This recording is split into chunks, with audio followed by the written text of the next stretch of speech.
Welcome back to Takeout. Don't know if you know this, but members of Congress get paid during federal shutdowns. Federal workers do not, which means they experience immediately the uncertainty of said government shutdown. One of them experiencing that uncertainty, FDA microbiologist Stephanie Rogers. She's a single mother of 2 children, furloughed this morning. She joins me now via Zoom or some other technology from Denver, Colorado. Stephanie, I'm so glad you're with us. Tell me what it's been like today and what you're thinking about going forward as a furloughed federal worker.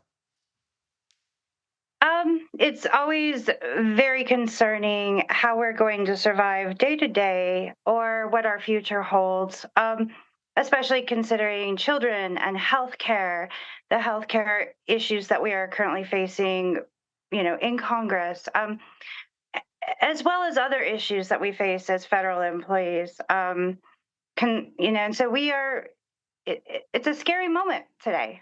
And so So what's the scary part? I really don't. Under federal law, you're going to get back pay, however long the shutdown lasts. Is that comforting in any way? Well, there are other considerations given that our CBA that covers most of our employees covered under NTEU, which is for Federal or Food and Drug Administration. There are other types of lapses that can extend if they go beyond a certain amount of days, like 30 days. There are certain types of actions that can be taken that would also end our positions or remove us from federal service. And so it's not just what's happening today, it's what's going to happen in our future. And how do we prepare for that?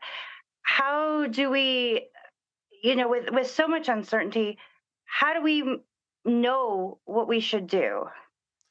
The administration has said that there will be layoffs if this shutdown lasts longer than 2 more days. Do you have any fear, Stephanie, as an FDA microbiologist, you could be not just furloughed temporarily like every other federal employee, but fired? I do have fear. I have a lot of fear, and it keeps me up at night. My children also are afraid. Now, we know that our FDA commissioner has said that our agency has an exemption, but we just never know day to day because everything seems to change. So there's always this trepidation and this fear that perhaps tomorrow it will be a different answer. And if the shutdown persists, you don't get paid, you do get back pay, but are you prepared? Do you have a sort of reserve to help you get through however long the shutdown lasts without getting a paycheck?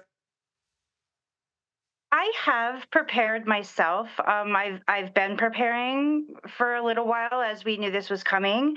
But I don't know that all employees have that option. You have a lot of our newer employees who, even the probationary employees that were brought back that don't have that option to prepare because of the market or where they live or their rent prices. And so while I am fortunate that I was able to, that's not the case for every one of our employees.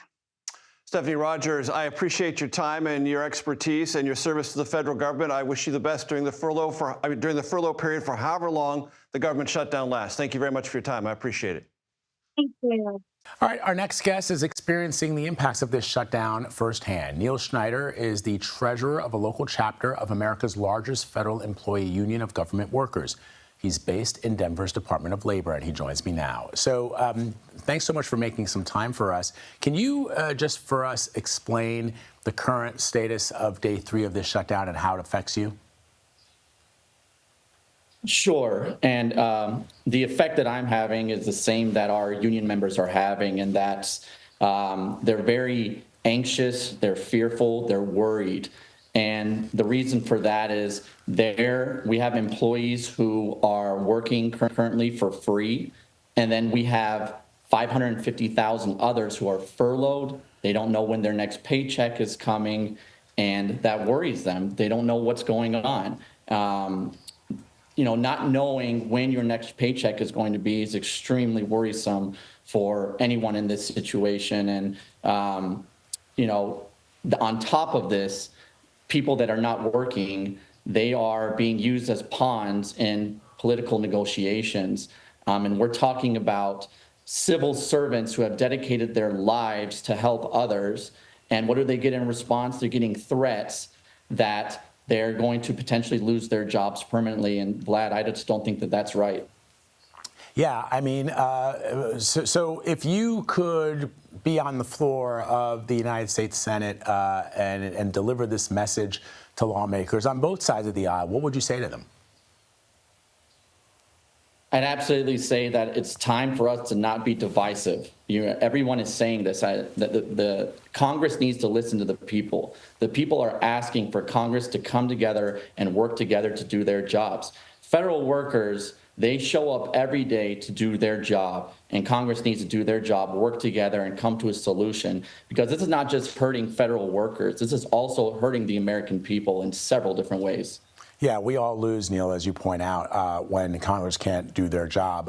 But you've heard both sides pointing the finger at the other. How do you and how do your members see it? I mean, because eventually someone's going to have to blink in this game that they're playing with all of our lives. And how do you see it? I mean, do you see the point of view of what the Republicans are saying, which is, and the president is saying, which is it's to follow the Democrats, or are the Democrats on sure footing when they say they want to ensure that certain aspects of the Affordable Care Act are maintained? Sure. I don't think we see it on the union side as a political issue. We see this as our focus is getting federal workers back to their jobs and getting helping the American people. Think about it. The USDA, 50% have been furloughed because of the shutdown. Who's performing food and safety inspections to ensure we're eating safe food? Department of Labor, 75% have been furloughed. That includes OSHA. That includes Office of Workers' Compensation. That's only going to increase injuries. Who's going out there and enforcing safety regulations on hazardous work sites? EPA, 95% have been furloughed. I can't think of an agency or any type of business that can lose 95% of their people and be efficient. It's an impossible task. So I don't see this as a political issue. I see this as it is time for Congress to work together, finally, for the American people and do the job that they've been elected to do. That's an incredibly important message, and I hope that our lawmakers are listening to you and listening to your members, no matter which side of the aisle they sit on. When you hear some of the things that you point out, for example, food safety, that is critical. That affects everybody in this country. And if they're not able to do their jobs, USDA, then we all suffer for it. Neil Schneider, thank you for your perspective. We really appreciate it and hope this thing resolves itself very quickly for you and your members.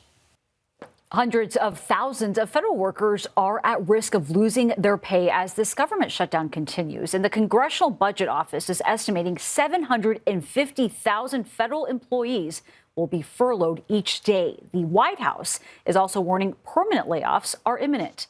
Errick King joins us now from Washington. He is a federal employee at the Bureau of Fiscal Management and was furloughed because of the shutdown. And he is also his union chapter's president. Errick, thank you very much for joining us to talk about all of this. You've been in government for nearly 4 decades, been through this a few times. How does this particular shutdown stand out to you? Here we are on day 3. Well, thanks for having me. And this one here definitely feels different than the other ones. I feel that in this political back and forth, federal employees as myself, we're the ones that are being harmed here the most. And it seems as though the longer that this goes on, the assurance is that we're going to harm the employees that serve the American public, which is us. And Errick, can you talk to us about how this shutdown has impacted and affected the work that you do, the agency, and how long you think it will be before these effects become even more severe? So the work that we do, with some of the work that we do is serve the American public in terms of giving them benefits and so forth. And the longer that we're going through this shutdown, the impact is going to start being felt across the country. Many people will start seeing a lack of services. They will start missing payments and they'll start missing benefits and so forth, simply because of the fact that we can't come to some type of understanding to say, hey, the American public is who voted us into these positions. We should make sure that we're prioritizing them and not our political personal agendas. And Eric, as we had mentioned, the White House has been warning of these layoffs, saying that they're imminent. Are you worried about that? Yes, I definitely am. Like I said, here we are and continuing to make these cuts. And it's what's important to understand is that these cuts, as on one side where people say government is big, the point is we're big because we serve the American public. We're here because one of the things you can say is that we continue to do our job in the midst of all this confusion and in the midst of all of this adversity. We're still delivering and making sure that America continues to run. All right, Errick King, thank you very much for joining us. We do appreciate your insight.